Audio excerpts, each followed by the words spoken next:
All my friends are heathens, take it slow. Wait for you to ask them who you know. If you're not going to actually murder him, I think you've made your point.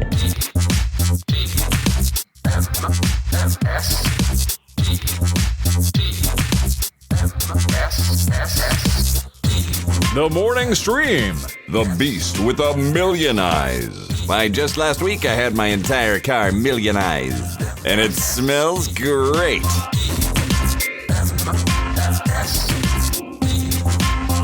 Hey everybody, welcome to TMS. It's the Morning Stream for January 8th, 2025. I'm Scott Johnson. That's Brian Ibbett. Hi, Brian. Good morning and happy hump day to you. Man, these non-patrons who don't get all our Eddie Rabbit discussion in the pre-show. Yeah, I know. They've missed out on a lot of discussion about Eddie Rabbit, Days of Our Lives, Apple products in homes of non-Apple people. Yeah, you want to get it. I'm telling you, sign up.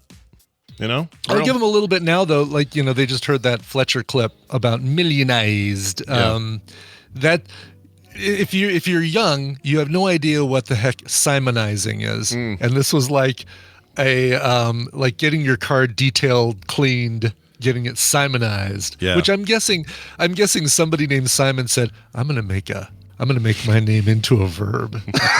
So I'm going to turn it into a thing. Well, according to this, the etymology of it, let's see. I'm curious. Merriam-Webster. Let's see how they pronounce it. Simonized.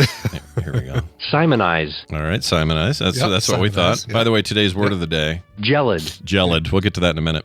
Gelid, like a felid. Like a felid. It says here, let's see. It's a transitive verb. Simonize a car, to polish with or as if with wax, it says. That's a weird way of saying it. Okay. First known use, 1917.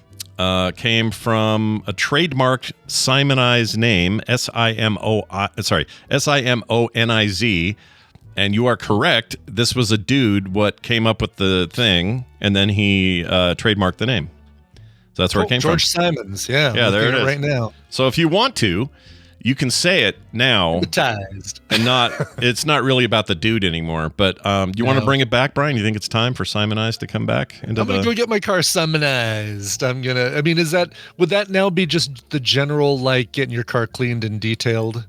I think so. Just gonna get your car detailed is probably easier than saying Simonized. Yeah. Let's see if we can bring back Simonizing. I'm gonna go get my car Simonized. Oh, shout out to, I forgot the name of the place. It's like a lube and car maintenance place. Mm-hmm. Glad I continued after I said a lube place. Yeah. Where I get my lube. Anyway, we're in there. We're getting stuff done because Kim got a car window chip. What do you call that? Oh, windshield. Yeah, a chip. Yeah. Whatever that is. Anyway, she got one of those, and she likes this guy that does them there because he's very efficient, super nice to work with. Fill and melt and make it blend into the... Yeah, and he's just good at it and super nice to us every time we go. And Kim's always like earning karma cred with people. It's just something she does. So we go into this place. They have popcorn while you wait. Love it. Nice. Chilling out, waiting for it. And he comes out and says, all right, we got to take care of it. It's the normal $30 or whatever. We don't do the insurance thing because it just dings your insurance. Like, what's the point? You may as well just pay for it. And he goes, and you had two more rock chips you didn't know about. You had one down here and you had one up here. I took care of those. And my brain went, great, this trip is costing me $160 or whatever. Right. Yeah, because you're tripling whatever the original cost was. You've now tripled it in your head. Yeah, I guess it'd be 90 because it's like 30 each. So I was like, sure that's what this meant, and I kind of got like a little bit grumpy face on myself over there. And he goes, but I took care of those for you. No worries, no charge. Those are all good. Nice. It was so nice. So I'll just shout out to that guy. His name is Terry. I don't know his last name, but thanks for the good deal on the chips. We appreciate it. I like That's awesome. A good chip deal, you know? Good chip deal. For the record, gelid, the word of the day today. Gelid. Gelid, rather. Sometimes described as gelid, such as the weather or person's demeanor is literally or figuratively extremely cold or icy. So, Brian, I might say that you're a little gelid one day, and that means I think you're a little icy, a little frigid. Sure, like if I'm, being just cold and non-feeling towards you say, Brian, why are you being so gelid? Yeah, and if your gel is gelid, you would say, my gel is gelid. You know what I mean? Cold gel. I need to put it out on the counter to warm it up a little bit before I spread it on my toast. That's right. I have gelid gelatin. That's how you'd say it. Jelly. We got a bunch of stuff today, a whole bunch of things lined up. We'll get to them all, but I want to start with this here email. This is from Jacob Simmons, who says, "Hey, Snip and Bandage." I like that. Episode 2758, Scott mentioned the doctor playing the Immigrant Song by Led Zeppelin during his surgery. That is true, he did. I had a similar experience where my doctor put on Beastie Boys while performing my vasectomy.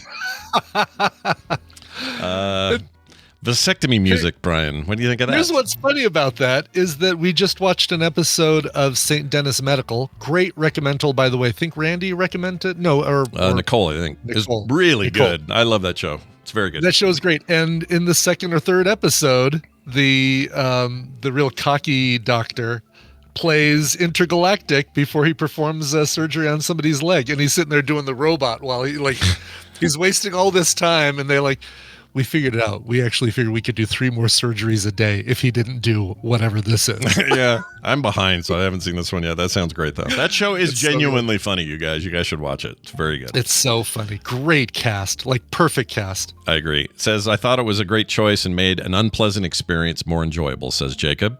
Cool. He then goes on in his PS to say something very nice. He says, P.S. I rarely get to catch the show live. Serbius in the chat and Discord when I'm there. I'm mostly a lurker and a VOD consumer, but just wanted to say thanks for all your content you provide to the Frog Pants community. Also, thank you for not shying away from sensitive topics and things that people don't always want to talk about directly. It has probably been several years now, but I remember Scott discussing low testosterone. Low T. Yeah. I don't remember the discussion now, but it made me aware of it and that it was more common thing than portrayed. This last year, I finally got tested after recognizing something was wrong with me. Found out it was extremely low. I'm now on meds and it has improved my life quality significantly. I don't think I've gotten help when I didn't. I don't think I'd have gotten help when I did without you bringing my attention to it on the show. Thank you for being a positive force in what feels like a negative world. Well, you're welcome. Very cool. First of all. Second of all, this is a nice time to remind everybody there's a stigma that people get testosterone therapy because they're getting swole, they're broing out, like there's this midlife crisis thing. Like not because you're low T, but because you want extra T. You want extra T, or you claim low T to get to just just pile on the T, and a lot of these places just give it out like candy. Sure. There is a genuine case to be made for people who are like, you're supposed to be like 700, and if your count's like, I think mine was as low as 180 at one point. You go in, you get that checked, they give you the stuff you need to get it back in a decent place. It's not just about, I'm a dude with a big wiener. Right. It's not the point. The point of it is to feel better, feel less tired. It affects tons of stuff, affects your sleep, affects all kinds of things. So go have an actual doctor. I don't mean go down to, bigt.com up the road. I mean, talk to an actual physician and see if, where you're at. Get tested. It's easy blood work. It's not a problem. Get it done. Yeah, I'm due for a physical. I'm actually due for a physical and a colonoscopy this year. This is same. This is a year where I need to. I mean, you're supposed to get a physical every year. I haven't gotten one in like 3 years. Oh no, Brian! Right after the pandemic is when I had my last. We should synchronize our colonoscopies. I have to get one. We should like. You imagine? Do you think there's a place in Green River where they do colonoscopies and we could just meet there and do our? Yeah, we'll do the prep. We'll meet in Green River. We'll get the colonoscopies. We'll have sushi after. We'll be starving. Perfect. Yeah, exactly. And then they make the 6-hour drive home. It'll be great. Perfect. This is such a smart idea. What a great idea. Yeah, I think that's awesome. Thank you, Jacob. Yeah. You're awesome. We appreciate it. I also got a chess follow-up from somebody. We talked about chess the other day and dress codes and all that. Tournaments and wearing Levi's to a tournament. Yep. Apparently, we got some follow-up on that. They ended up capitulating and just let him do it. And yeah, because Levi's was a sponsor or something, weren't they? Is that what I remember? Something like that. Yeah. Although there was question whether he was wearing that brand or not. Oh, gotcha. Maybe that's why. Maybe it's like, listen, if you're going to wear jeans, wear the sponsor's jeans, not the. Exactly, and he's wearing Jordache or who knows what you wear now. I don't know. No one wears Jordache now, right? That's dumb. No one wears Jordache. No, I don't think anybody wears Jordache. I don't think dudes wear Lee Jordache. And Wrangler, I think, are still a thing, but I don't know about Jordache. I had Lee for a while. They were all right. They were okay. Yeah, was that the Brooke Shields was Calvin Klein's, right? Calvin, or was she Jordache? Now that you say it, I don't remember. Nothing comes between me and my Jordache jeans. That was the which basically she was just saying, I'm not wearing any underwear. Basically was her way of saying that. That's what they're trying to make us think anyway. Yeah. And she's like 13. What the hell are we doing there? Exactly. It was Bobby confirms she was Jordache. Okay. All right. Good job, Bobby. Keep paying attention to those Thank old you, Bobby. lady, Also creepy. Yeah, very creepy. You got that quickly. Creepy that you knew that immediately. Okay. No, I'm kidding, Bobby. I'm so like not at all. The other thing was what was the other? Guess jeans. Those were big. Oh yeah. Yes. Yeah. I don't think I ever had a pair of Guess jeans, but whatever. I never had a pair of Guess jeans. Yeah. Those were a little too probably expensive for me. They were Hoity and Toity. Yeah. I think that's why we had Wranglers and Lees, is because those were the cheap, not even Levi's level price. It was like what's under Levi's? Not Jordache. Yeah. Or I'm sorry, Wrangler. Yeah. Lee. You want those? Some kids would have, if you had Guess jeans, you probably also either drove your dad's Beamer or your dad gave you a Beamer. That was usually the combo. That was my experience in high school. Exactly. But yes. Anyway, here's the follow-up from a non-named person. This is a text with no name. It says, right. Chess Talk. No name. He says, my stepfather is a senior master rated player. Good Lord. Ooh, cool. And I don't remember him dressing specifically for tournaments. I don't know, maybe because international master rank and all do, I think he means all of them do dress up. That said, I can tell you some stories about the chess bums and hustlers that populate the chess tournament world, and they didn't tell us any. Chess. I'd love to hear a story of chess bums and hustlers. Chess bums and hustlers, baby. It sounds like a country song that I want to hear. Chess bums and hustlers. My truck's all out of gas. I went down to the tournament, and they said you have to wear Jordache. There you go. There you go. Nicely done. Nailed it. Wow. Cool. That's all right. That's great. I mean, that's that I was coming up from the outside and saying, yeah, you should dress up, but this person writing in has experience with that, so I will concede to the master here, or the senior master in this case. Yeah. What does it mean, senior master? Is that the highest rank you can achieve? I don't know. I don't know. I know about master level, just being like a master. You over a certain rating of games and wins and that sort of thing. Like going up against players of a certain level and winning gets you master status, I think. Well, according to this is probably just higher than that, right? Yeah, according to the chess.com website, the highest rank is Grandmaster. That makes sense. And then Grandmaster Negus. So Wallace Shawn is there. Go full Wallace Shawn if you bring up Grandmaster. Yes. I love that. Well, anyway, thank you for the message. 801-471-0462 is where that went, as did the previous one was an email, which is the morningstream@gmail.com. All right, Brian.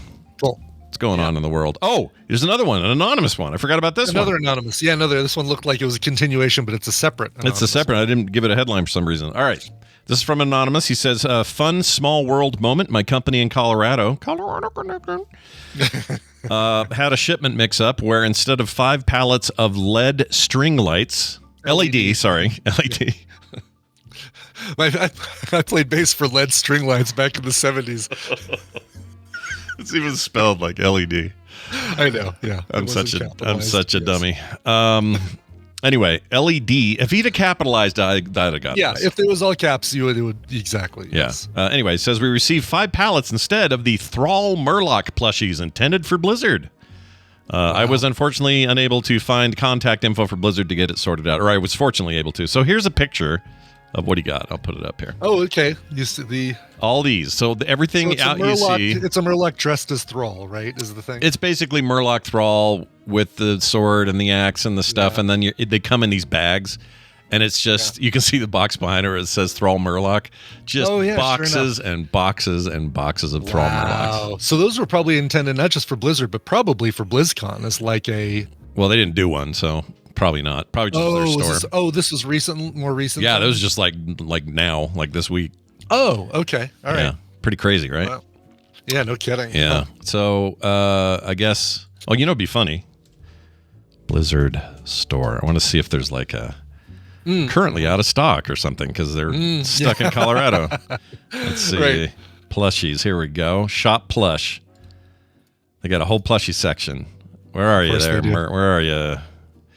I don't see them so far. That tells me that they don't have them yet. No, Murloc, regular green Murloc plush.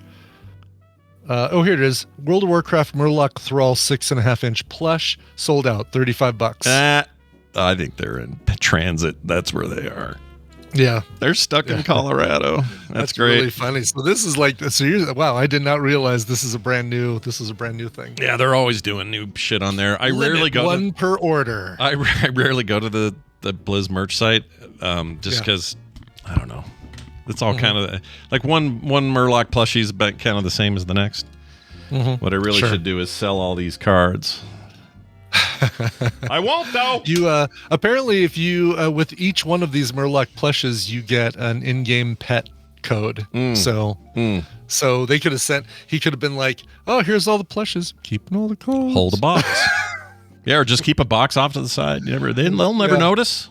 Yeah, like, oh no, these were all we got. We didn't realize that there were.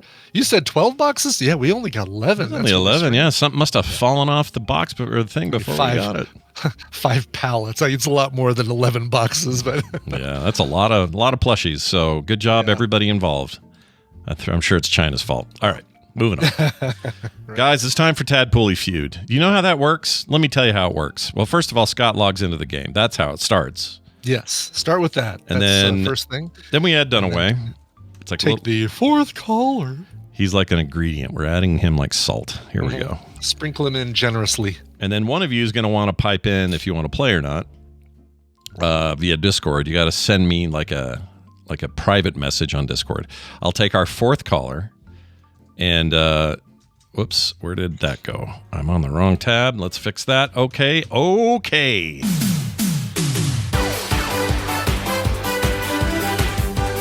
Time for the Tadpooly Feud, starring one Brian Dunaway. Hello, Brian. Welcome back. Oh, hi, Scott and Brian. Hi. Welcome back to you. It's good to see you, buddy. Thank you. Yeah, you can't welcome us to our own show. What's the matter with you? Yeah, I can and welcome you to my presence. Your nightmare. Welcome to my nightmare. It's like when the airplane, the airplane you're on lands in a new city, and the flight attendants welcome you to the city that they just arrived in themselves. Yeah. That's exactly right. You're not bitter. They can't do that. No, they can't at all. On behalf of the entire Southwest flight community, we welcome you to Las Vegas. Like, no, welcome you to Las Vegas. You're arriving here too. On behalf of the passengers on this plane. Double birds! On behalf of the front row that got here first, we welcome you to Las Vegas. Hey, look who it is. It's Dillweed, our fourth caller. Dillweed, how's it going? Hey, Dillweed. Hello, I'm back. Hey, you're back. I like Dillweed. He's like ASMR caller. He's like chills me out. And louder than ever, Dillweed. I'm going to turn you down just a is little he? bit. Sounds good to me. Give me more. I think I might have cranked him up from last time. Oh, yeah. You sound fine. You don't need to change anything. We needed. Don't you go changing, Dillweed. I'm going to change you. We'll change for you, buddy. My wife tells me I got to speak up a lot. I bet she does. I mean, look, you're a soft-spoken dude, and I appreciate it because I'm a loudmouth and nobody likes me around here. Hey, let's get to this game here. Brian Ibbett has brought the rules and what's on the table for winning and all that stuff. Brian, explain to Dillweed what we got going on today. Will do. It's time to play the Tadpooly Feud. I've surveyed the tadpole on some nerdy topics, and Scott and Brian are going to have to predict the answers that they gave us. It is their job to see how many of those answers they can guess. Dillweed, your job is more important than ever because you're going to be working with either Scott or Brian. If your team wins, you get a prize package that includes Gemcraft, Frostborn Wrath, and Cuban Missile Crisis. Oh, no. Ripped from today's headlines. Goodness. The Cuban Missile Crisis Steam game. That's fantastic. I haven't heard it. Oh, you know what? I do know what that game is, and it is good. That's a good game. Okay. Yep. All right. Yep, we've had a run of games I haven't heard of here, but I do know that one. At least I think I know it. Nice. That's that's great. This is a nice package, Brian. Very cool. It is a really nice package. Big thanks going out, by package. the way, to Kim Quimbazi for sending that one along. Nice. Yeah, we have by the way, anyone out there ever sitting on a bunch of like Humble Bundle codes or whatever, just contact us. No matter how you do it. If you've got contact with me or Brian or the website, it doesn't matter. Just send us your list of codes that you got that you want to dump, and we'll put them in the sheet, and we've got them. So thank you for everybody who does that. Sheet and you got them. You didn't say it right though. What do you mean? Which part did we not? Which say part? right? Humble bundle. Oh, Humble Bundle. Humble Bundle. Thank you. I appreciate that. All right, well, let's get to this. I'm excited. Yes, this is a fun one today. Put your hands on your buzzers and get ready to answer this. We asked 426 tadpoolers, what TV or movie Muppet would you want as a roommate? Scott. Kermit. All right, show me Kermit. Ooh, Just happens to be the number one answer. son of a.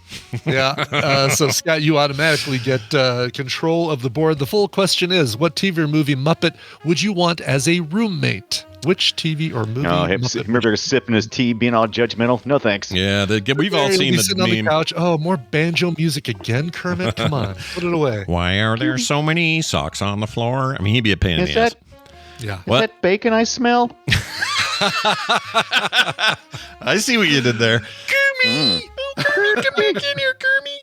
All right. Me and the soft-spoken gentleman are on it. We're on it. Let's do it, Dillweed. What do you think? Do you have I was thinking Rolf the dog, but I don't want to jump ahead too far. Do you have a pick? I think if I was to pick a roommate, I'd want them to cook for me. And a bird. Oh, let's do it. Swedish chef. Burger. Yeah. Swedish chef, Brian. Sure. But you'd have to clean up that kitchen every time because there's lettuce and stuff all over the place. Yeah. That's a trade-off. I'm willing. Why are your hands so human? Show me the Swedish chef.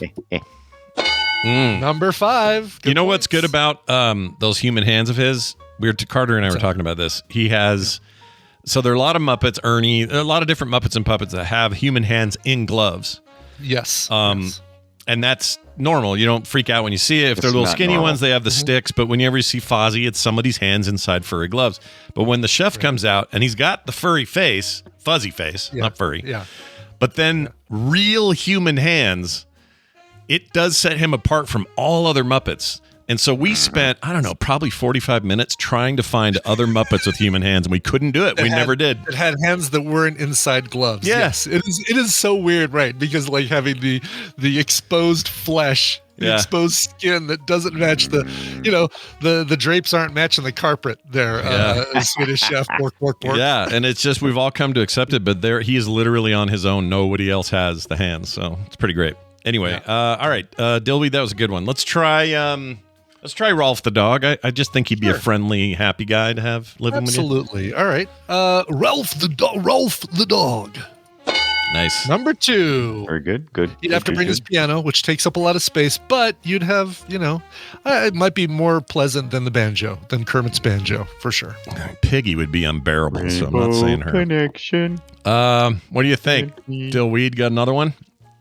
It's hard to say. A lot of them would be annoying to live around.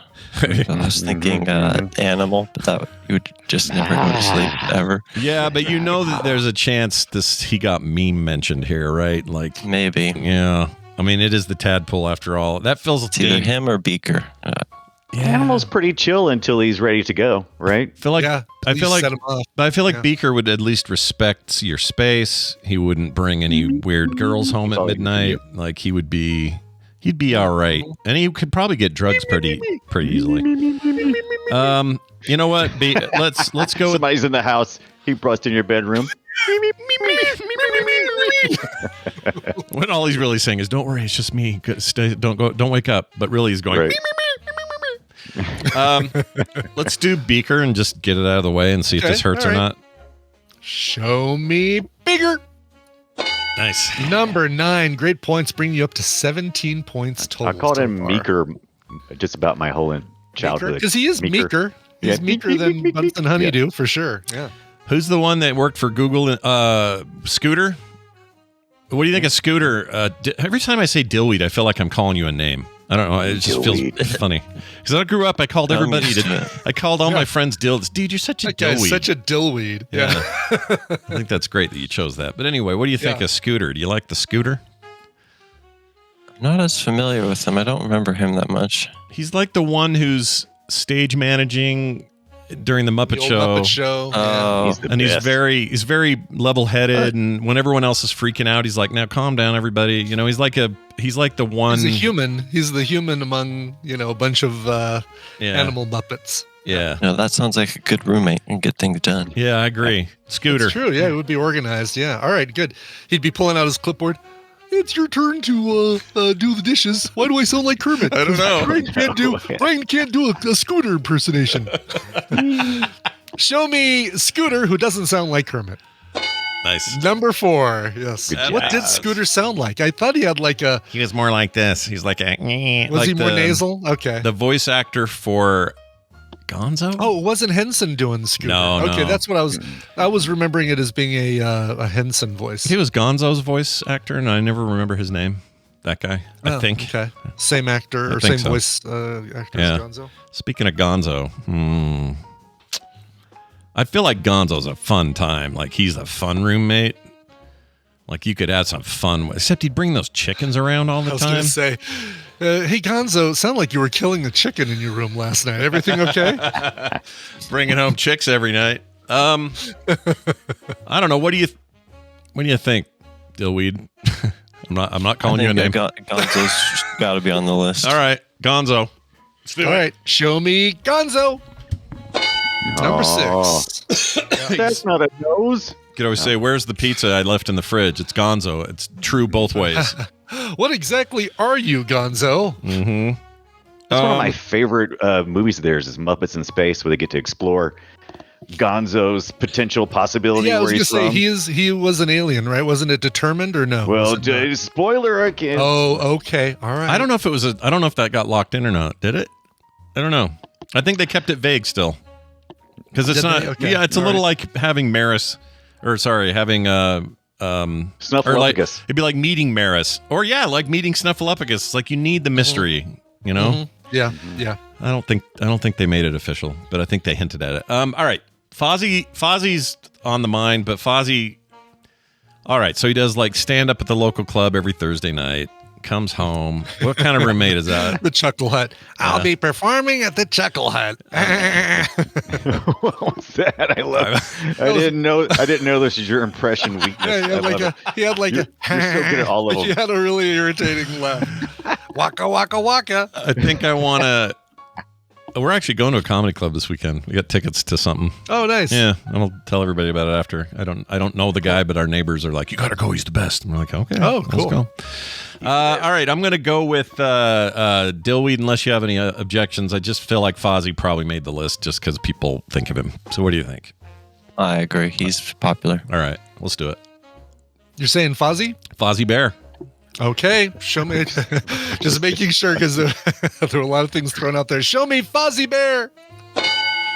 Number 3. Look at you with 30 points. I guess I should have already said there's Dillweed has already won, and there's no way that Brian could do anything at this point. I haven't even got to even say a Muppet other than Not even a single Muppet. Yeah. No. Let's see if I think it would be the first time that somebody runs the board if Scott that'd be can nice, figure out though. these last 3 answers. I've heard people say that Brian Dunaway is the show's Muppet.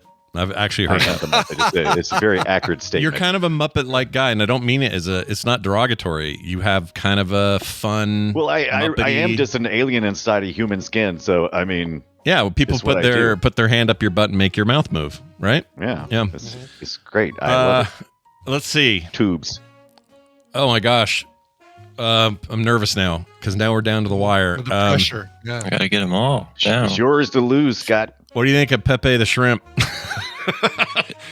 Eh, I mean, he would sit there and chill. He's not like a mess. But he'd be so smelly. No, would he? He's not. That's- He's a fresh shrimp. He's not dead, Right. so he wouldn't stink. You ever smelled a fresh That'd shrimp? be Oscar. Oscar would just probably smell more. Oh, Oscar'd be Huh. the worst. And I'm not sure we can count him. But then again, it's the tadpole, and they're probably thinking of all the Muppets. He's still a Muppet. I mean, Yeah, he's they're still Jim Muppets. Henson. Still Jim Henson creation. You're right. Miss Piggy. Sweetums? Oh, Sweetums is good. Except, wait, no, wait. Is he the full-sized person? They're the full. The big guy, yes. Yeah, the big guy. But he's sweet and nice. You know what? Sweetums. I like it. Sweetums. Good choice. All right, show me Sweetums. Yes, inside of that, what does the inside of Sweetums costume smell like? Sweetums was number 29 in the list. Damn it. All right. Brian, choose ultra conservative. Gets a chance to play. You do ultra conservative Fox commentator Sam the Eagle. Do that. I thought about that. Wouldn't he be a great roommate? He's always got Fox on. It'd be great. So I was thinking that the Electric Mayhem's not getting enough love over here, and we already kind of said, Animal, but he's kind of a. Anytime he needs somebody insane, you throw him in there. So I'm going to actually. He's an unknown quantity. Yeah. You never know. So I'm going to go with Janice.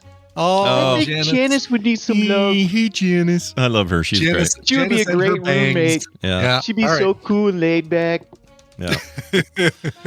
Show me Janice.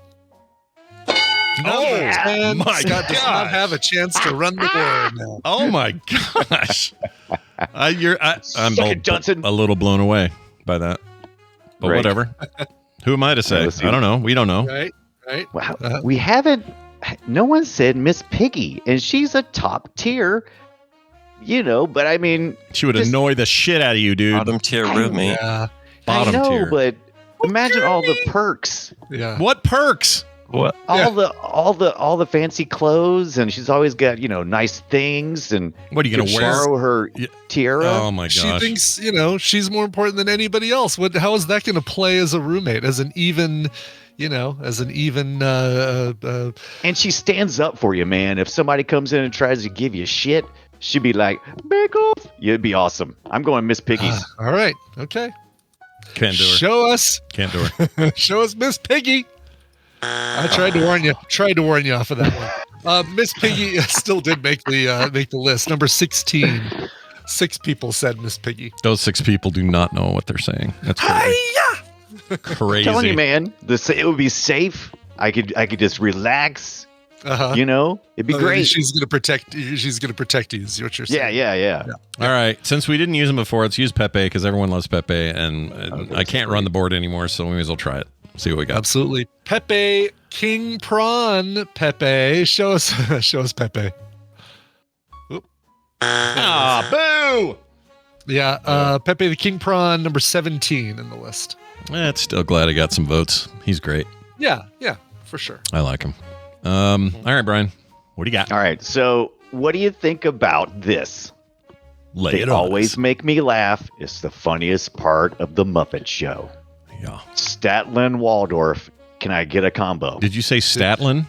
Statler? No, it says Statler. Oh, okay. No, you got it. I heard Statlin, but it's totally fine. Waldorf. I heard Statler Waldorf is what I heard. No. You must have got cut off. So Statler. Oh, gotcha. And Waldorf. Because they come as a pair, right? That's the only way you get it. Right.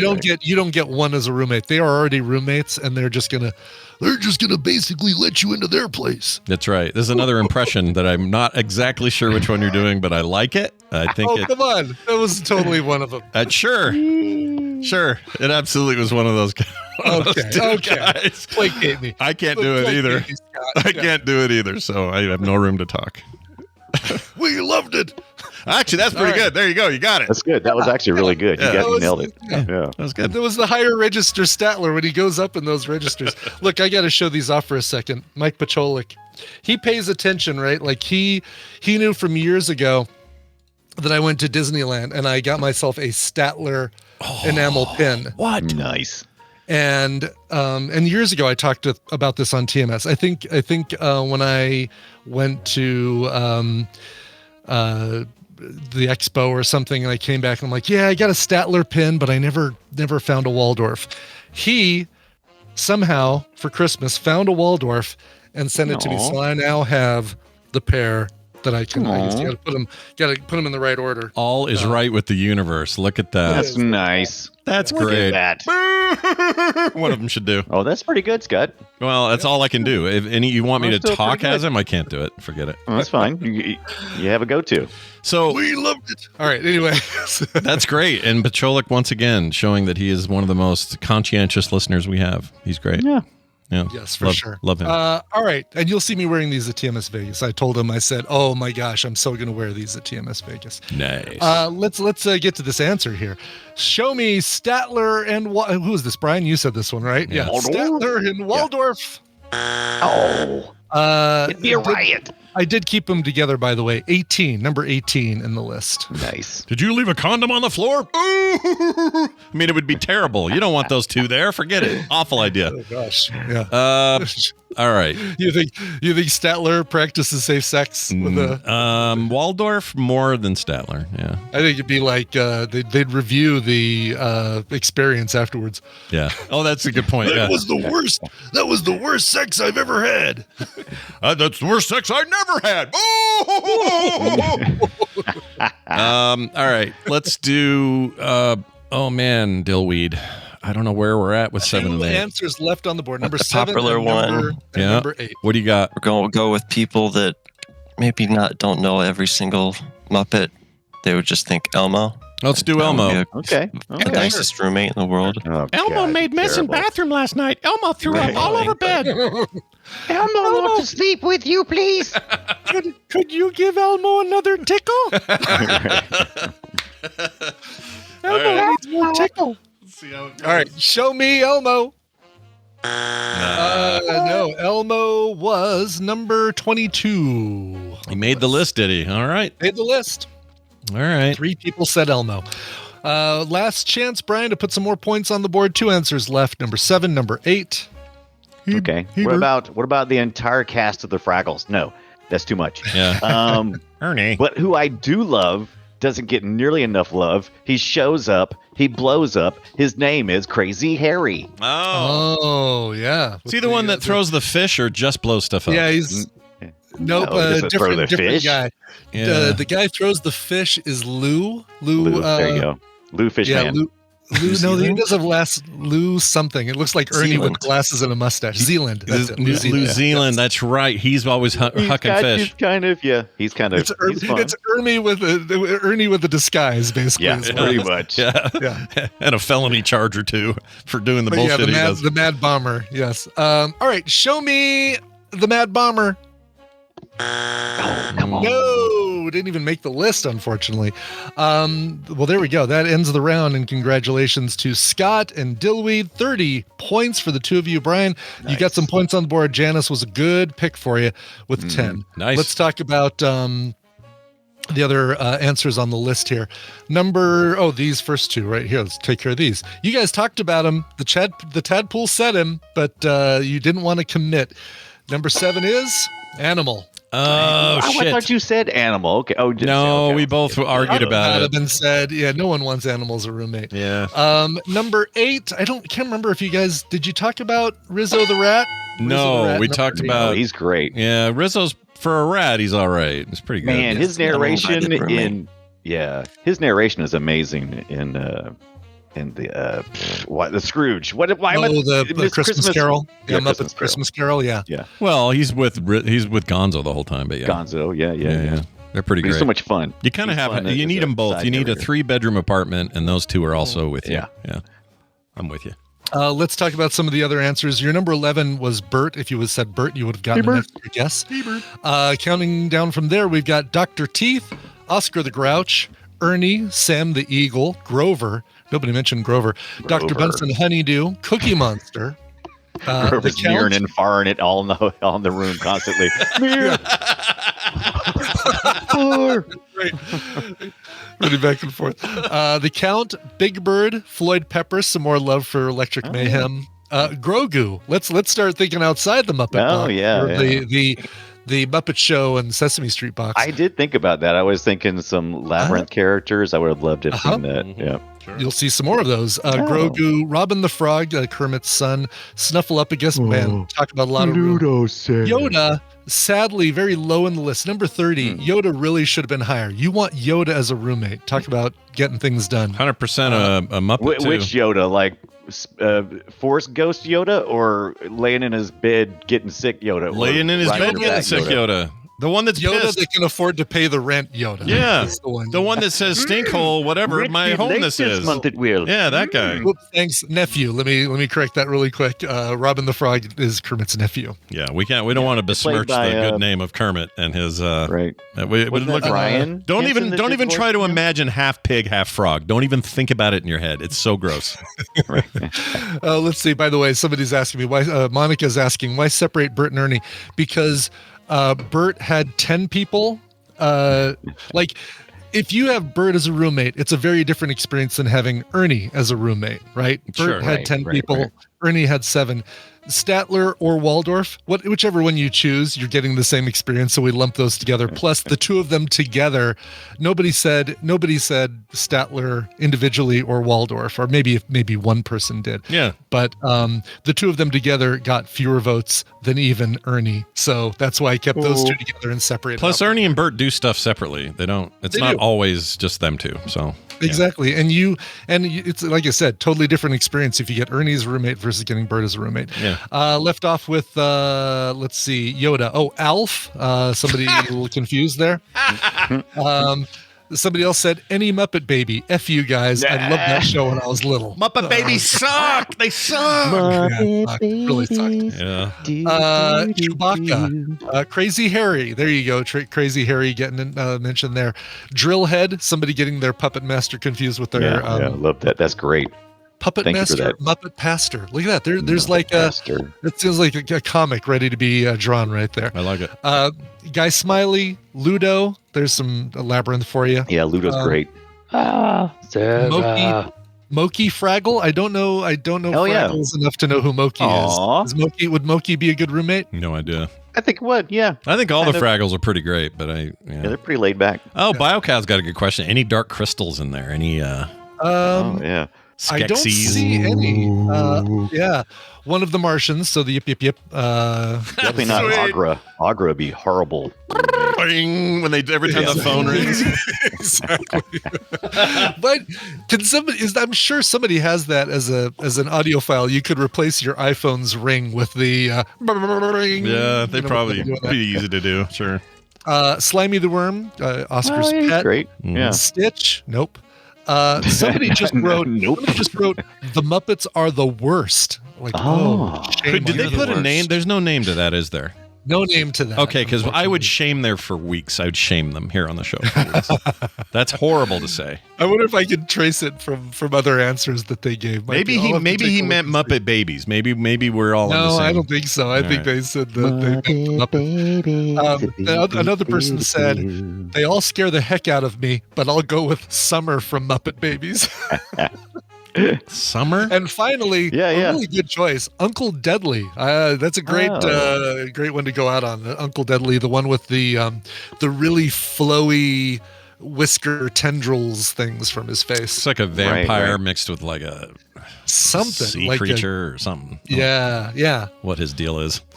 Well, awesome. You know what this means? It means that we have a winner, and that winner walks away with some cool prizes. Congratulations. Ryan, what has he won? Tell him again.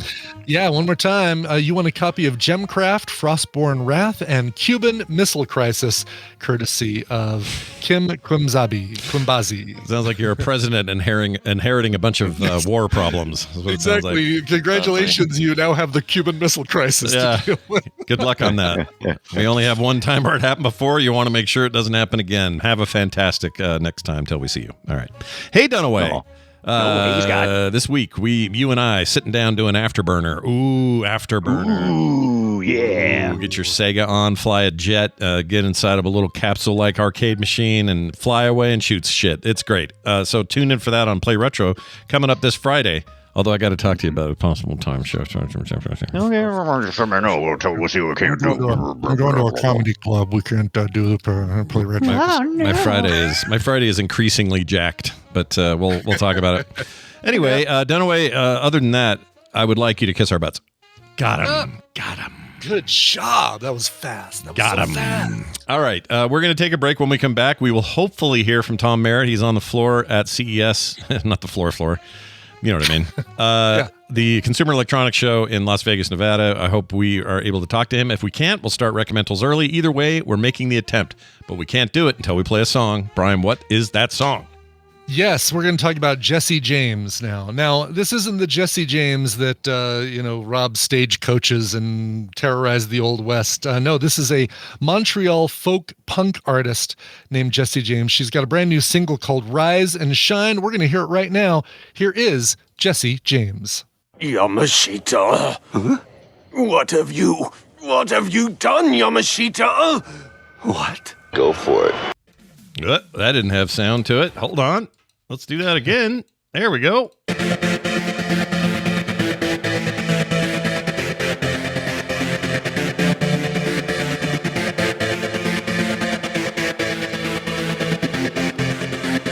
And we've returned. Brian, tell me one more time about that band or that girl. Yeah, that was Jesse James and her brand new single. Nice and short one, minute 50. Talking about Bam Bam, song is done.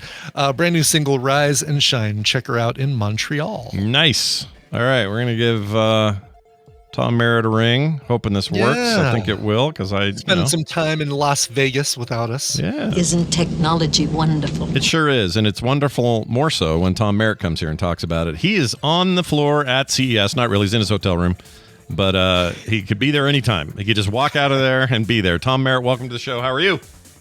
I'm good. I'm trying to make the lighting work better because I'm stuck in a hotel room. But yeah, I'm all right. How are you? I'm great. It sound good, man. You sound good on here. I don't know what I expected. Yeah, I've got the Roadcaster here, so I should sound wonderful. But nice. The hotel room lighting is a little different. If you close those curtains behind you, it should solve your light issue, because it's basically just the light coming from behind you. But you don't have to worry about it. You look fine. It's whatever you want to do. I was really just doing that to see if I could find out if Tom was in a hotel that had a push button curtain closing. I don't. You're not at the Aria. Yeah. Okay. No. Tom, not at the Aria. You've narrowed it down. You're triangulating in. Yes, indeed. So how have you been so far during the CES? Anything this year where you're just like, oh boy, you guys wouldn't believe how different it is? Or is it, kind of the same thing, just AI everywhere? Yeah, like the general vibes. It does feel like it is back for sure. Like, we're no longer talking about CES is back. I'll put it that way. Everybody's just talking about like, oh, what have you seen? Like it is normal. It is normal at CES. It's huge. It's hard to get around. It's ridiculous. It's fun. There are robots everywhere. You can't go 10 feet without some robot crossing your path. There was a dancing lamp at an event that I was at yesterday. Wow. Dancing lamps. Like a dancing genie style lamp, or okay. Like an electric lamp that kind of lifts up out of its pot and then is a robot. Wow. Gotcha. Fantastic. Well, they're finally addressing the products we really need here That's right. at home. I hear the new theme this year is solar. Like, everybody's got something solar. Yeah, that's been one of the surprise trends. There is AI in everything, but companies have been unexpectedly demure in their prompting of AI. They're doing a relatively decent job of saying this is what our product does with the AI. There's not as many of those, it's just an LLM assistant, although there's plenty of those too. But yeah, there's a lot of good solar stuff. I looked at the Anchor solar umbrella. It's like a beach umbrella, which has the solar panels, in the top of the umbrella, and then you can, and then it's got the port on the post so that you can then attach it to something to deliver the charge, whether it's a battery or Anchor was showing off their solar powered cooler.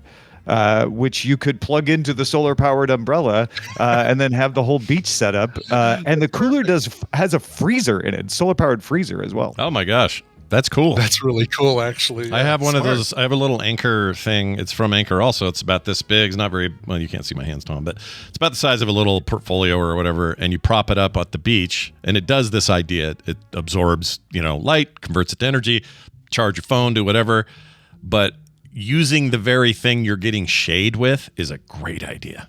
Yeah. I like it. EcoFlow was showing off a solar hat. Yeah. Which they're like, world's first solar hat. I'm like, I'm fairly certain I saw this at a previous CES. I'd have to look it up.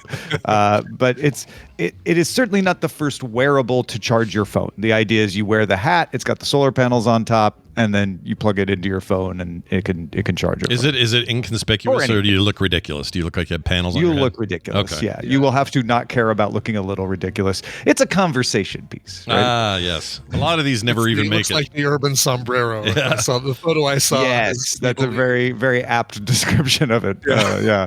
Yeah. How many do you think? I don't know. This is hard to say what the percentage is, but are a lot of products at CES like that, where they're fun conversation starters, gets people's brands in their mouths, and people are talking about a thing, but it's never really going to be at Walmart and you buying it, you know? I'd say about 30% of the stuff I saw felt like that. Now, whether it actually shows up, at Best Buy or Walmart or whatever, is hard to say. But yeah, there, you have to get your filter on of like, they're trying to get funding. So they're trying to get me to talk about their, AI boxing trainer or whatever, because it's a good demo. There's a good, I'd say around 31%. Of the products I saw are like that. There's another third that are just specialist. They're very niche, and then the rest of them are kind of somewhere in the middle. They're either big name manufacturers announcing big stuff like Samsung and LG, and we've been covering all that stuff on CES, or they're products where you're like, oh, that's new, or a new implementation of something. I've seen a lot of that. There was a smart car seat for children. That didn't have any actual new technology in it, but the way they were implementing it was interesting. So it wasn't much more expensive than a typical car seat. Bodie Grimm from Kilowatt Podcast was the one telling me about it. But it had some sensors in it, so you could make sure that it's seated properly. It can monitor the baby a little bit. And the big one that he was excited about was it has alerts that can tell if the baby's in it or not, and whether you are in the car or not. So it can alert you if you happen to leave the car and leave the baby in the bassinet by accident. And you can set it for after a certain amount of time. It could send an emergency contact information about this, or even call emergency services. Yeah. I mean, we've all seen Home Alone. It can happen. You can leave the kid and forget that you had him. Yeah. Fine. They'll actually protect your house very well while you're gone. Yeah, leave a little mess, but it's fine. Sorry. Yeah. I do feel like NVIDIA was the star of the show this year. I wrote this in the Daily Tech News Show briefing yesterday, but basically it was a 90-hour NVIDIA event. They announced a boatload of things, new GPUs being the centerpiece, of course, but lots of other announcements. It just felt like we were at an NVIDIA event rather than a keynote at CES, which is always the way Microsoft felt back in the late 90s, early 2000s at Comdex and CES. So it does feel like NVIDIA is now the tech company that's the darling of the technology world anyway. Such a crazy, I don't know, I'd call it maybe a decade of growth for them. Really, the last 5 years have been insane. For those guys. And they are very focused on robotics and specifically autonomous cars.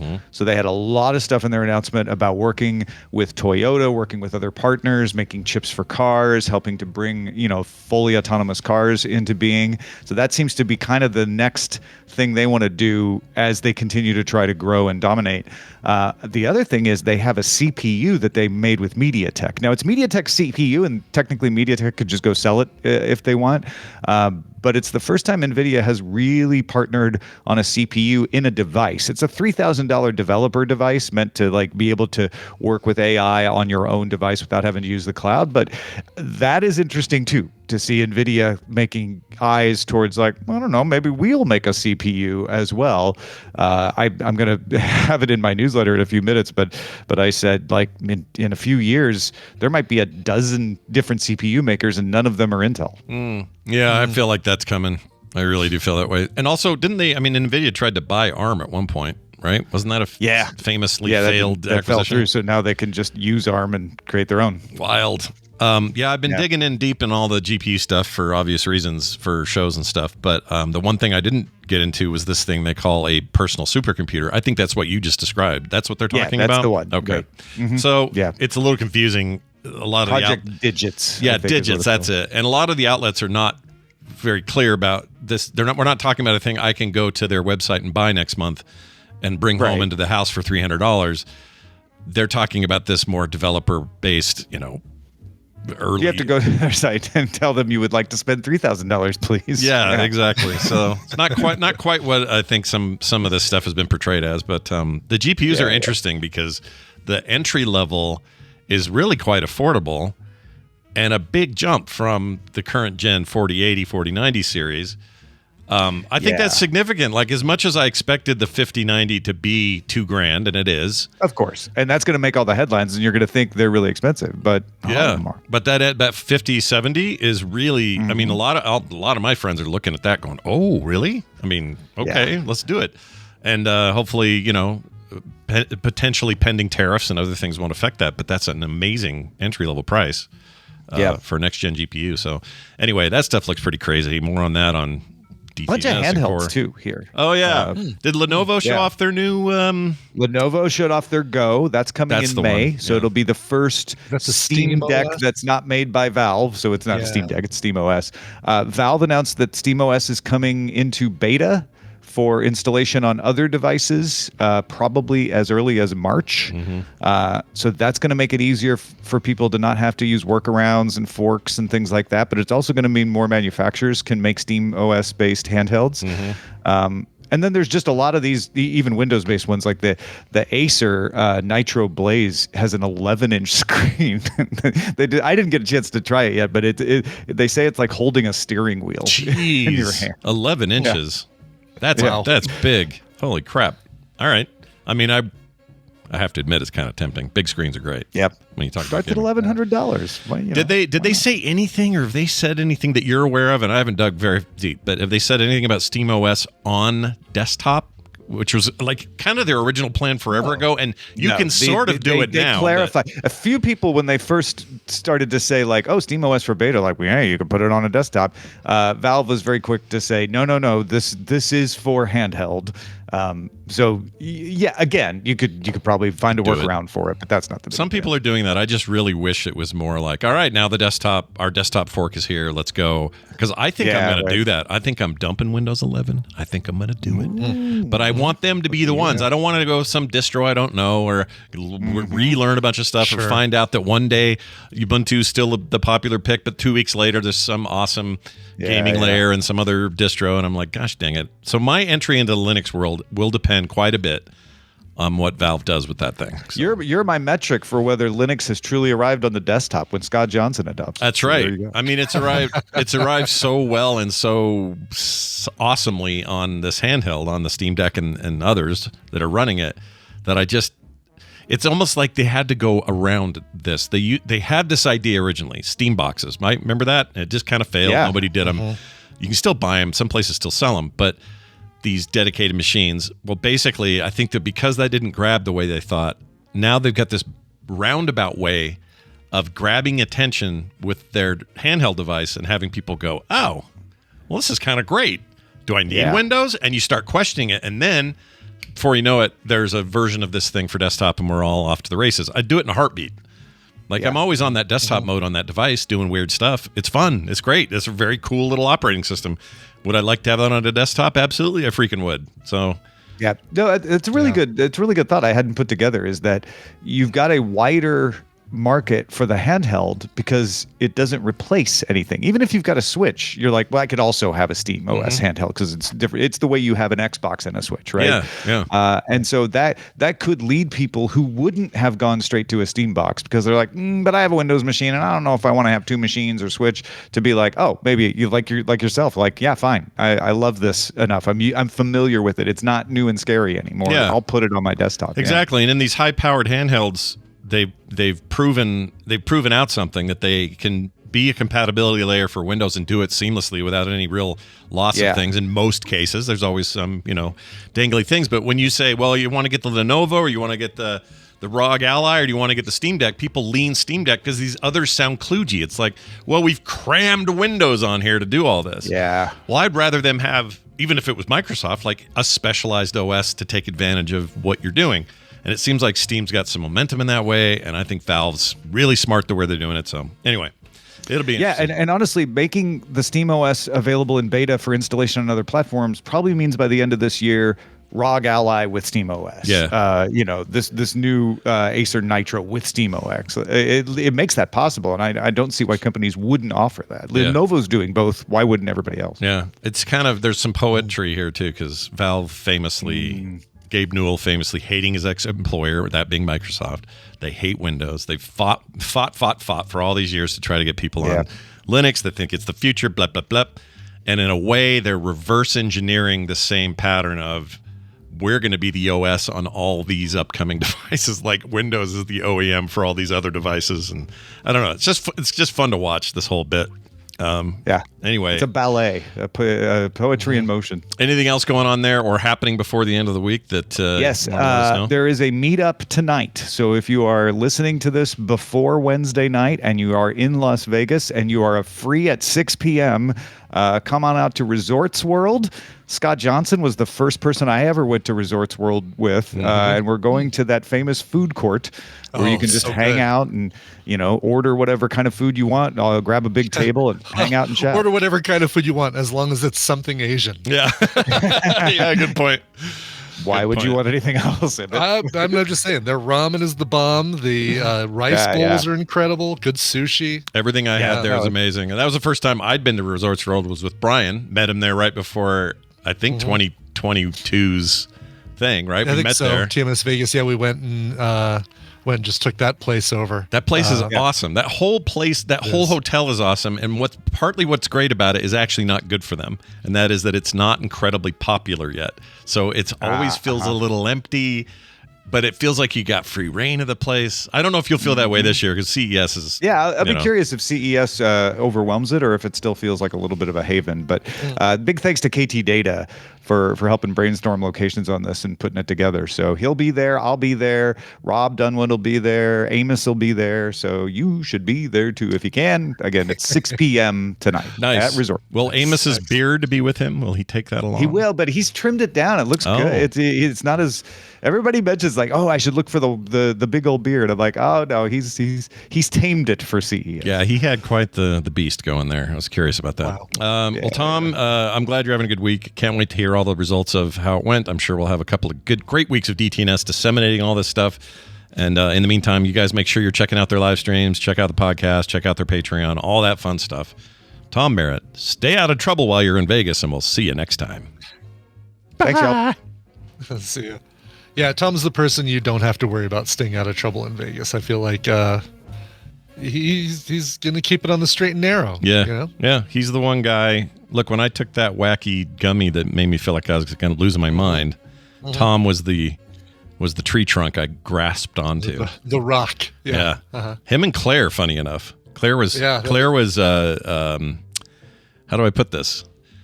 She was great. It was the moment I knew Claire will, no matter what you're doing on the streets of Vegas, Claire will be there to help you if you need it. I'll say that. Good. I don't know how else to say it. All right. Who's next? I know who. Randy Deluxe. And hold on. Why is he not showing Nicole. up? No Nicole, by the way. Oh, no Nicole today. Okay. Last minute emergency, so it's just Randy today. No worries. Hope everything's okay there. All right. Just kids in school and that sort of thing. Like she has to get the kids and. Gotcha. Yeah. All the fun stuff. The fun good times. Exactly. Yes. All right. Well, let's do this right here. Where is it? I've lost. Why do I have two read thises? Mental health. That's not it. Oh, I know why. Because that was Amy's. Why can't I find my thing? Hold on, Randy. Don't go anywhere. Well, what do you recommend? All right. Join us now in welcoming Randy Jordan, a.k.a. Randy Deluxe, to the show. Hi, Randy. Good morning, stream. I am great. I am sure you wanted to know. And Scott, I'm guessing you're going to see Ian Bagg this weekend? No, it is. Gosh dang it! Did Kim tell me? Never mind. Don't care. It's a guy in New York that everyone supposedly loves. I don't know him. Christian Manicalco. No, but it's a name that's actually hard to say, and that's why I can't remember it. But he's supposed to be great. Our neighbors are filmmakers, and they're like super into this world, and they say this. They say this. No, it's not Joe Coy, but they say he's amazing and really funny, and he's at Wise Guys in South Jordan, I guess, which is pretty close to us. Gianmarco Ceresi? Maybe. Yeah. Gianmarco Ceresi? I think that might be it. Well done. I think that might be it. I'm just looking at there's a bunch of Wise Guys comedy clubs, and yeah, one of them has Ian Bagg, and I'm sorry that you're not going to see that one because he's amazing. Well, maybe we will. I didn't realize we had a Wise Guys literally like 4 miles up the road. We got to go more often because I do like a comedy club. Hey, welcome to Wise Guys. Let's get your table for you. Right. You'll drink minimum here. That's exciting. All right. Everybody currently touring was on Last Comic Standing at one time or another. But it's just fascinating to go back and watch the older Last Comic Standings, like the season that Ian Bagg was on, also Taylor Tomlinson, and they did not win. Really? Neither one of them. Yeah, sometimes the best ones don't win, right? It's like the music competitions. Yeah, they're young. They're still working on how they're gonna be. Yeah. By the way, for those wondering if this is not like a national chain. Wise Guys is a Utah thing, but we've got like, what is this, 4 or 5 locations? We got one called the Rickles Room in the Salt Lake City. Nice. Yeah. The Rickles Room. That's pretty good. Anyway, there he is. This is the guy, Gianmarco Cerasi. Cerasi, is that how you say it? Yeah. Okay. Yeah, he's real funny. Yeah, we're going to see him on Friday That night. photo, by the way, Gianmarco Cerasi's photo looks like he just opened his hotel room to find a naked man already in the bed. It kind of does, right? Look at him. Ah! It's like some. Actually, so does Ian Bagg. Now that you, yeah, I like a guy named Bagg. I do. I'm into it. Ian Bagg is really peculiar because he grew up in this tiny little town, like 10 hours from anywhere in British Columbia. And he's got a friend who he became a famous comedian. His friend, who also grew up in the same town, became a famous hockey player. And they have a podcast together called Enjoying Orange Slices. Nice. And it's just like it's the perfect name for you got a guy you grew up with, right? You probably played a lot of Little League stuff with him. Yeah, for sure. Pete Holmes coming soon. Should check that out. I like Pete Holmes. Patrick Warburton. What? oh, look at that. Go see Patrick Warburton. Since we're doing recommendals and you just brought up Pete Holmes, I watched the best Christmas pageant ever starring Pete Holmes. So you don't have to. Oh. You don't ever need to watch that movie. Okay. Really? Not good? I didn't realize that it was highly rated because it's being brigaded by a bunch of churches. I didn't know. So it's a blechemental. It was pretty meh. And it's one of those movies that was made to be sold to churches to show their congregations every year. Sure. That's a bit. I hear there's a lot of comedy money in church performances. Like and I saw the name Pete Holmes and I'm like, oh, this is gonna be great. But he doesn't have a single joke. He's just a straightforward, like committed Christian husband. That's the whole role for him there. That's it. Okay. Interesting. Yeah. Some of Nate Bargatze's people, they do like the church circuit, and it's basically mega churches hire a comedian for an event and they go and do church friendly comedy. And then it's apparently like a growth industry, especially in the South. You make a bunch of money down there. I like him in very small doses. I do not get the huge swell of support for Nate. He is perfect when he doesn't know what he's about to say in a sketch about George Washington. Like that is his maximum flying capacity for me. That's the thing, man. Like his SNL stuff makes me want to go see him or watch some of his stand up. But you're saying that's kind of his best place. I would disagree with Randy on this. If you watch his Prime, well, I know they just dropped a Netflix one, but the Prime stand up session he did a couple years ago, it's still up on Prime, is some of the funniest freaking stuff I've ever seen. Really? And it may just be, I do like a more folksy kind of down to earth sort of slice of life kind of approach. He doesn't fall into yokel. He's got a Southern accent, but he doesn't fall into yokel humor. Not at all. So I thought that particular comedy special was really good, and it must be because it's kind of what set him on fire right now. But yeah, like any of these comedians, you take them with whatever you like. We just had the Golden Globes, and that's now always going to be hosted by a top tier comedian. Nikki was great, man. Nikki Glaser was pretty good. This is what she has made of herself. She is now the cutting edgy hostess of these things. She spent all the NFL season making jokes about football players. Like you do. Sure. I'm like, I love where comedy is right now. You just all these different kinds of comics. She did an interview right before the Golden Globes where they asked her who's your number one. Like if you could only go see one person, one stand up, who would it be? And she said John Mulaney, and then she explained why, and it was really cool. Like it's really impressive what he's managed to accomplish. Yeah, comedy's in a great place. You could argue it's the golden period for comedy. Part of it is anybody, anywhere can find a platform, but that also means a lot to sift through to find big names. But I don't know. It's like anything else in the modern age, the internet age. Everyone has a microphone, and the good stuff rises to the top, one would think. Yeah. Speaking of which, let's rise to the top with our selection of films and or TV shows that we think on streaming services you guys might want to watch. It's called Recommendals for a reason. And we're going to start with Brian because that is the tradition. Brian, what do you got here? I'm going to start with just a thing talking about the one I was going to use for today, but the movie It Ends With Us with Blake Lively. I was going to recommend that. It's good. It's not spectacular. It's a good story. There is a heads up. If you do watch it, there is some domestic violence stuff in there, or not sexual assault, but physical assault on women. The stuff that's going on around this film, though, is completely overshadowing the film itself. So it's hard for me to recommend it right now while all that's going on, but it's pretty good. What's better, though, is a film I'm going to recommend right now,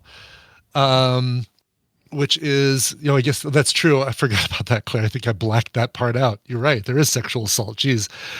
It is a film, you're going to hear the star talking to some ladies that she has met at a book group of brand new mothers or mothers. And you might hear a couple recognizable voices in this. Here we go. When I first heard Mike McDonald, I said, I got to write with that guy. This is what I've been looking for. This is you're playing the one from last time. There's Kenny Loggins. Yeah, there's only one. Meeting a group of new mothers. There's only one file in here. Hold on. Or there was. Maybe I got it late. Or maybe you got it early. Let me check and see. The date on that should be... there it is. Today at 8:32 a.m. Yeah, I pulled it out this morning. I don't know what happened there. Oh, maybe you pulled it out before I... Yeah, that's okay. Let me fix it here. Here we go. All right, here we go. I can't believe I'm going to go through this all again. How do you think Daniel will do? He always tells the story of my first birth and how the doctor turned around and said, it's time to get that baby out. And there was a vein popping on my forehead. I was like a wild animal. You're a wild animal. Oh my God, yes. My husband said the same thing. That the sounds coming out of me were pure animal. He almost passed out. I mean, he's not good with blood, but... Oh, yeah. All right. Do you ever feel like the big secret is that we are gods? What? We fucking create life. We make life. We are so powerful. I bet men are terrified of us. I mean, look at you. You are this miraculous goddess growing bones as we speak.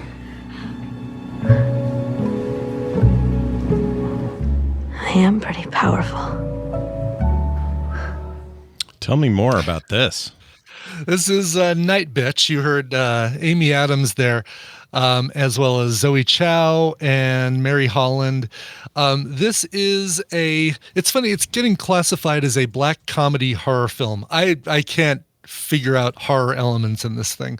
Unless new motherhood counts as horror, which in some cases it kind of does. There are times that the child is screaming and not going to sleep and things like that I would say, okay, maybe that's the part that qualifies as horror.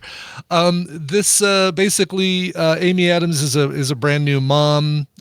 She stops what she's doing as an artist to become a stay-at-home mom because her husband is played by Scoot McNairy, a favorite here on the show. Love him. Yep.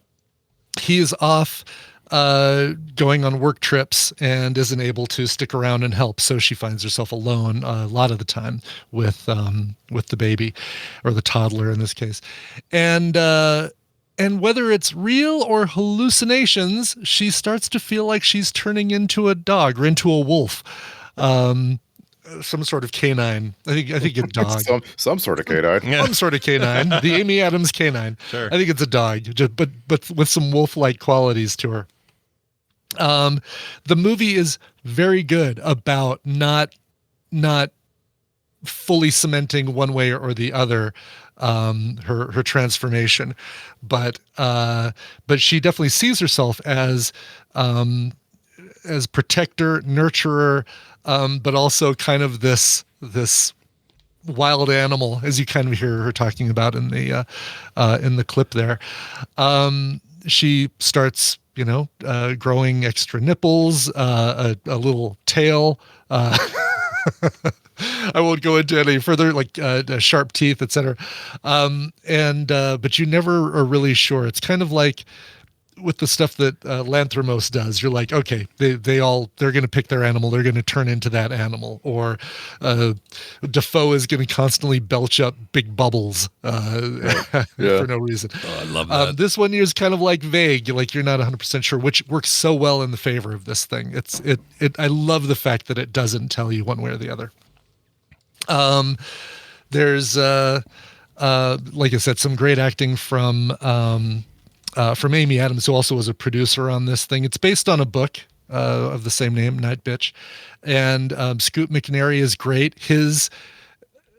He gets the thankless job of playing someone who's kind of a villain already, just because he's not around to help her with this screaming child.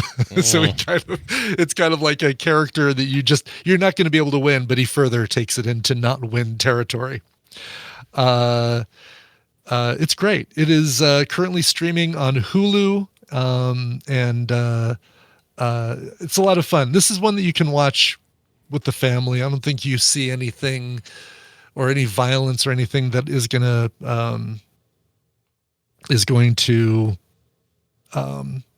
be bad for the kids to see.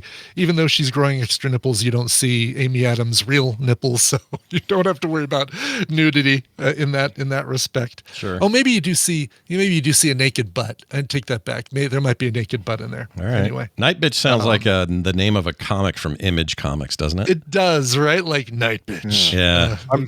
I'm featuring super characters from Gen 13. Yeah. I'm super amused by Marielle Heller's recent works. She's directed these 4 movies in a row. Diary of a Teenage Girl, Can You Ever Forgive Me, A Beautiful Day in the Neighborhood, and Night Bitch. Yeah. It's a weird combo. It's like telling a story. It really is like, a story in 4 parts. The reviews are awfully mixed. We got 59% critics, 51% audience. Oh, wow. Sounds like you like it a lot more than anyone else here does. I liked it a lot more than the audience and the critics. Yeah. And maybe there's people there who really wanted something cemented one way or the other. As far as the vagueness. Well, get on Hulu and check it out, you guys. Brian's recommendation this week: Night Bitch. I'm just so glad that Amy Adams has had such a successful career, because when she just appeared out of nowhere in Enchanted, I remember thinking, this is like A Star Is Born. I wonder if we're ever going to see her again. And she's just been amazing. And she actually even got nominated for a Golden Globe for this. She didn't win, but she got nominated for her role. She's great. She's probably the best thing about the film. Her and Scoot McNairy's performance are really, really good. And Nikki Glaser made a joke about she said about Ben Affleck. Wicked queer night bitch, or things that Ben Affleck says when he orgasms. Sure. Yes, right. Small. I didn't know this. I was just looking at her early career, a lot of TV stuff. She was in Smallville, and I think that's funny because she became Lois Lane at one point. Was she Lana Lang? No, it's right? Jodie Melville's the character. It was one episode, small role. Okay, but it's kind of cool. You have a full circle Superman thing there going on. Yeah, for sure. Oh yeah, West Wing, Catch Me If You Can, King of the Hill. She did all kinds of crazy stuff before. I think the wedding, what was that called? The what's the wedding one? Crashers? The Wedding Date? The Wedding Date? No. Well, she was in something called The Wedding Date, but was she also in Wedding Crashers? I don't know what I'm thinking of. I remember seeing her in some comedy first. So when she showed up later in the Disney thing, I went, oh, how do I know her? And then I went back. If you've never seen The Master, oh, she's so good in that. And Sunshine Cleaning, another must. Yeah. If you like her and Emily Blunt as sisters, great film. And The Muppets, the 2011 one. Oh, the Seagull, yeah, right, very good in that. The Jason Segel one. Well, there you have it, Randy. Let's swing this mic over to you and talk about your recommendal. What do you have today? I'm returning a favor that you did to me about a year and a half ago. All right. Spent the holiday watching a really good show, and this is a clip. I couldn't give you a clip that didn't spoil it without it just being boring. So this is a short, boring clip that has no spoilers. All right. From a really awesome show. Here we go. Okay, listen up. New load every 5 minutes. You got it? I already told her how it works. I don't know if you told her right. See, recycling is only supposed to put hopeless stuff down the chute, but they all forget about it. This is the last chance for anything before it goes to the incinerator. The good stuff goes back to recycling. And the really good stuff goes to Walker. I don't know. Why do I not? None of this sounds familiar. Wow. Scott, I am begging you right now to watch Silo season 3. Oh, yeah. No, I'm letting it pile up. Dude, Silo is all I care about in this not world. all. Yeah, there's still one episode left, right? And it's been everyone talking about this show the last couple of weeks as the new episodes are coming out, and you're going to miss your moment. You're going to miss the chance to be on that amazing train. It's just been so good. It's so the second season is a little different than the first. Yeah, I just want you to know that. So's that part of the book, so it doesn't surprise me. Yeah, I just please understand, if you want just more of season 1, you're not getting it. It is a different story. It goes in different places, and part of it is really, really slow, which the first season never had. There was never a moment in the first season that played out any of the stories slowly. Mm-hmm. Whereas the second season, there's about 3 stories and they're all being played out slowly. Yeah. It's more of what you loved though. And you recommended it, like I say, about a year and a half ago. Mm-hmm. And that first season is truly awesome. This is not as great. You're not going to see like the highest ratings like you did with the first season, but all the same people, a couple of new folks. I will answer one question that's a little bit spoilery because it was the question I've had for a longest time, and that was, are we getting back Ann Perkins? And the answer is no. No. Or at least it's been no so far. Yeah. Knowing what I know about the book, I don't think you're going to get Ann Perkins back. Yeah, and I know. You're definitely not going to see, what's her name? I can't think of her name all of a sudden. I may get her in flashbacks. I don't know how I'd say because I haven't started the new season. And part of the reason I haven't done this, because the first season for me was I had to see it every time a new episode came out. Mm-hmm. Yeah. And that drove me nuts. And I said, this time I'm going to let it pile up. I'm going to watch it all in like a night or a weekend. I'm just going to cram this thing. So they got one left. One left. Tina and I thought we were doing the same thing. And we're like, all right, episode 8 just came out. Let's do this. Mm-hmm. And it's like, oh, it's 10 episodes of the season or 12 or whatever it was. Like we realized we had 2 episodes left when we binged everything else. But yeah, Rebecca Ferguson is an all-timer. I will never not watch something she's in. I freaking love her. Yeah. So good. I'm excited. I'm glad you really liked it too. It's good to hear. Yeah, and this is one of those things where if you don't like one of the main actors, it's really bad for you because like Common is given so much to do for both seasons.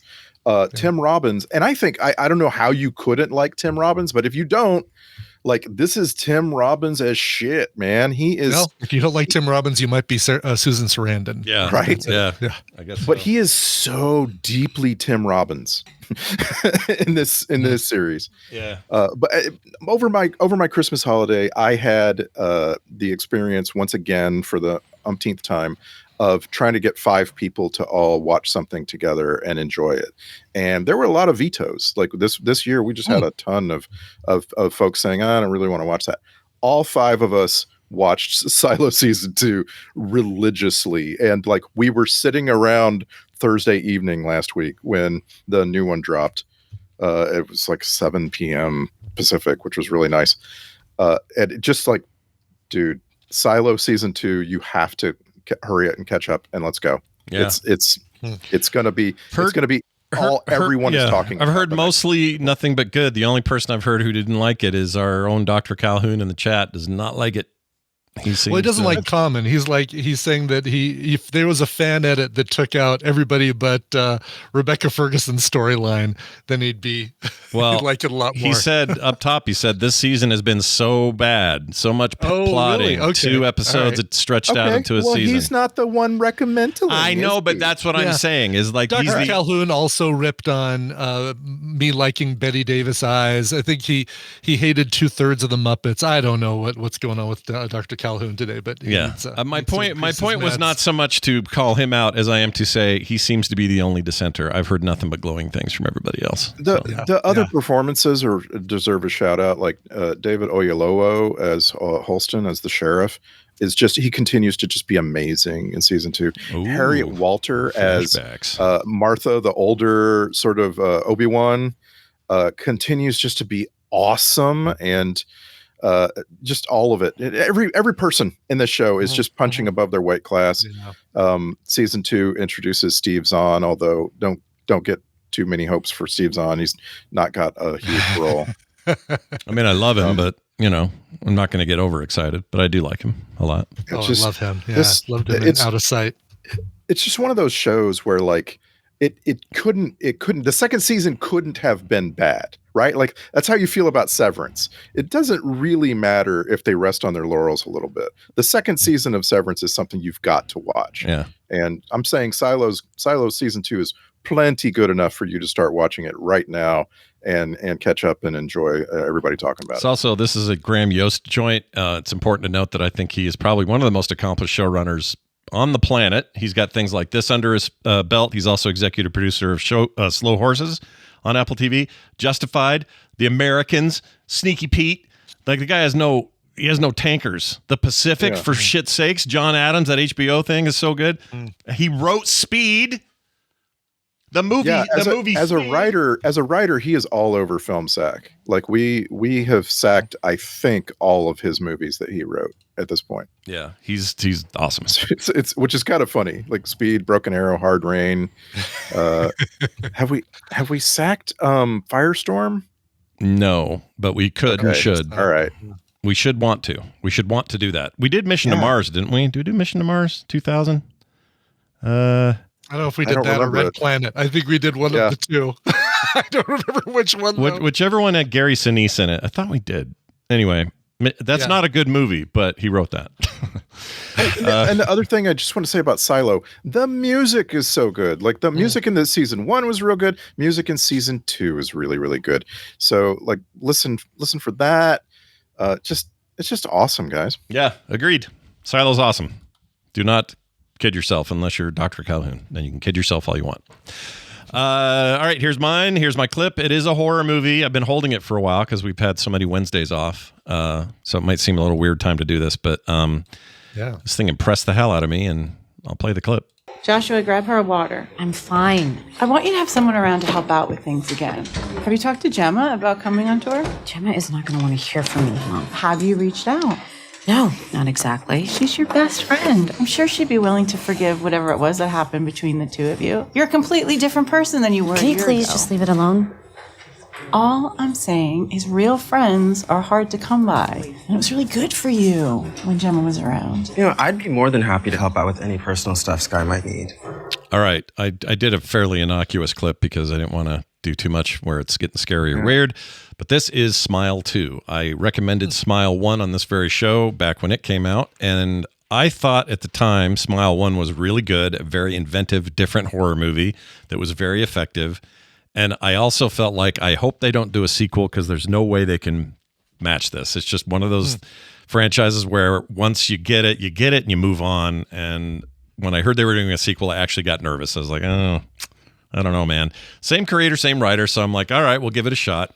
Then I saw trailers and went, oh, this is about like a famous starlet, and it's the same problem as Smile 1, but now we're dealing with like rich, obnoxious people. And so I was just like down on the whole idea of it even happening.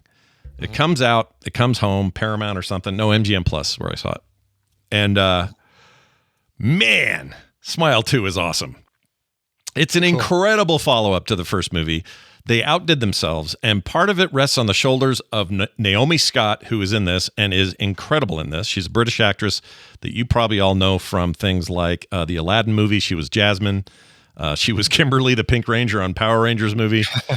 The new-ish Charlie Angels in 2019. Not, none of it you're like, oh, that stuff's amazing. This is a turn for her. If she doesn't become like instantly invited to be in everything from here on out, I'll be shocked. She's that good in it. Unbelievably good. And because of that, it really elevates the film past some of the stuff you just already know how it works. Like some of the horror elements in this, and I won't give any of them away if you haven't seen the Smile series. Mm-hmm. But if you don't know how they work already, well, then the first Smile movie is all about how it works. This movie is, we know how it works. Now let's see how it plays out in a very different scenario with different people, different effects, all that kind of stuff. And she puts in, they're not going to give her an Academy Award for this because it's a horror movie and they rarely do that. And she's young and she's got a career ahead of her. She'll probably get more stuff down the road. But I really think she deserves one. She's that good in this. Again, Parker Finn, writing, directing, same dude. It blew my mind. Had me at the edge of my seat. It'd get a higher Rotten Tomato score with the second one than the first one too. Like the second one has exceeded 70s for the first one and 80s for the second one. Yeah, I actually do think it's a better film, and that surprised me. How often does that happen? It's rare. Mm-hmm. There's some people. It's mostly people you don't. I wouldn't say all the time. We can name a few. Empire Strikes Back, sure. What else? Where's the sequel? Probably Terminator 2 probably has a higher. That's a good one. Yeah. That's all I got. Oh my God. Well, give me one, Randy. Who else does it? Somebody else? The Dark Knight.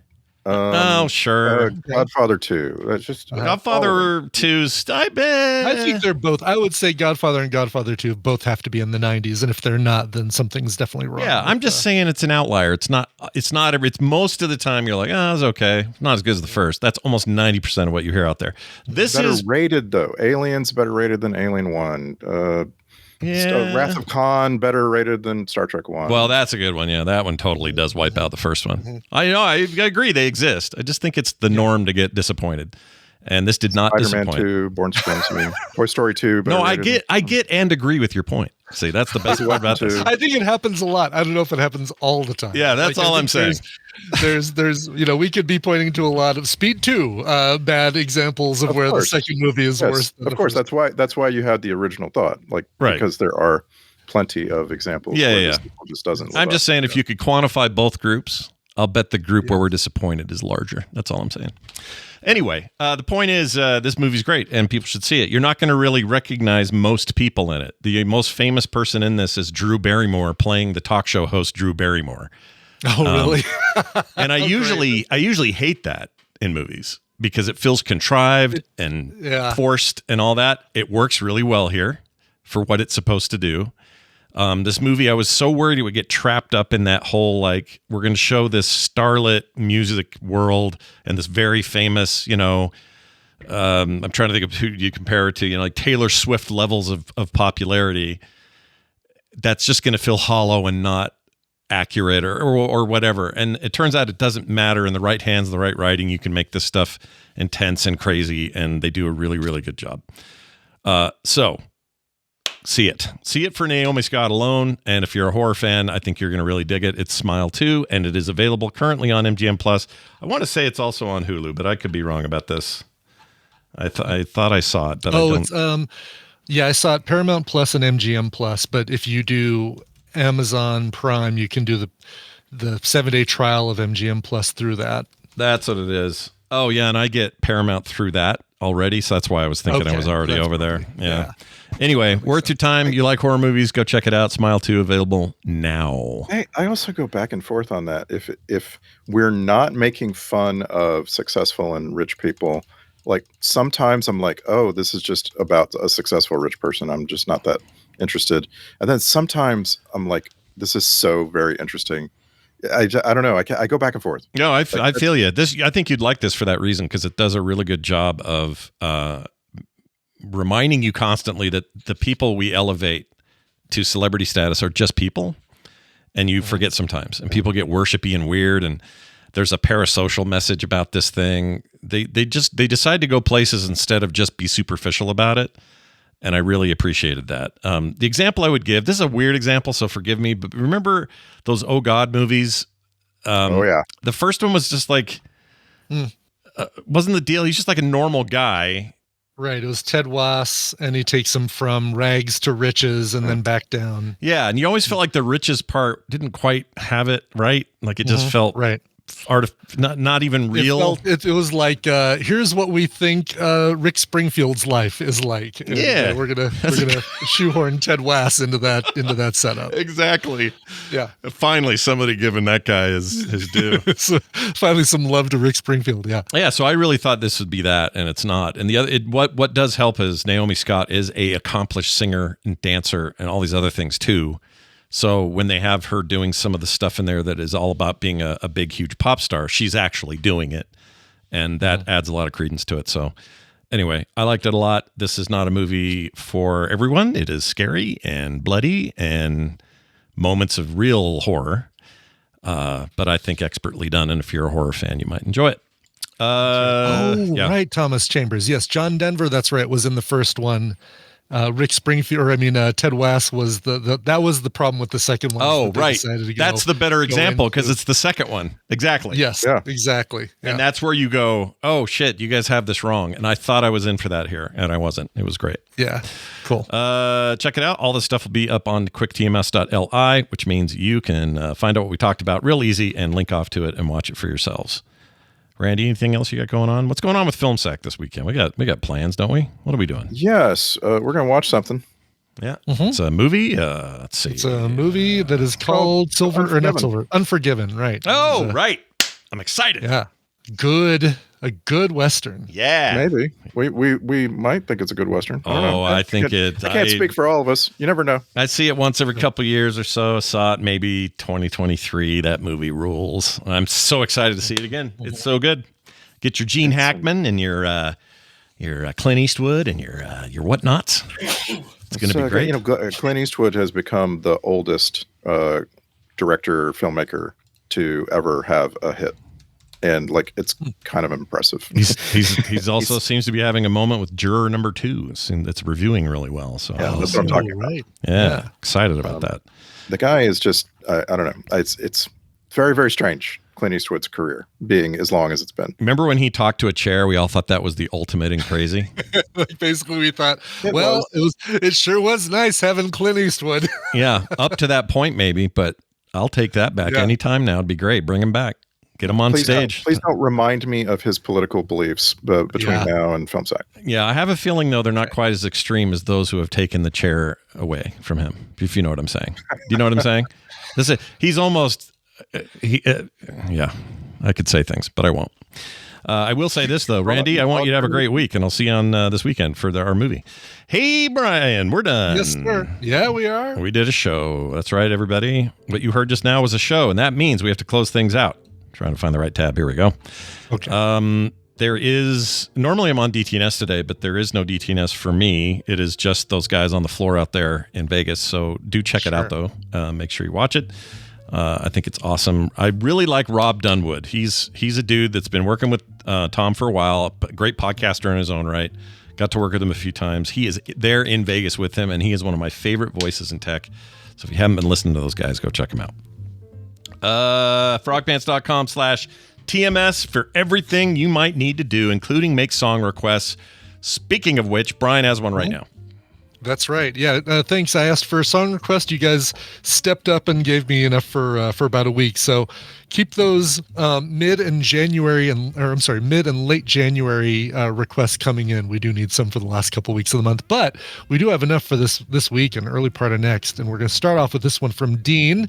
Said, "Howdy. I just turned 39 on the 7th. Happy birthday yesterday, Dean." Happy birthday to you. Happy birthday. It is right there. It's a bummer.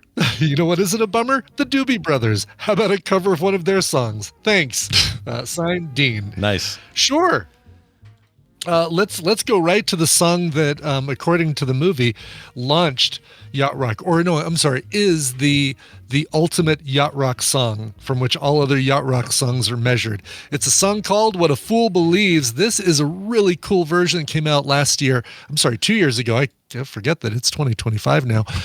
Scary Pockets released this version on their Swatkins album. And liberal, but some of the best use of auto-tune you're ever going to hear. Here is "What a Fool Believes." I love when you play Scary Pockets on the show. They're great. Good. They are so good. Yep. Yeah. I love it. All right. Awesome. Here it is. We'll be back tomorrow with Wendy. More stuff like that on Thursday. We'll see you then. Oh, looks like someone just got their ears caught in the audio cookie jar at frogpants.com. You had that eye of the tiger, man, the edge.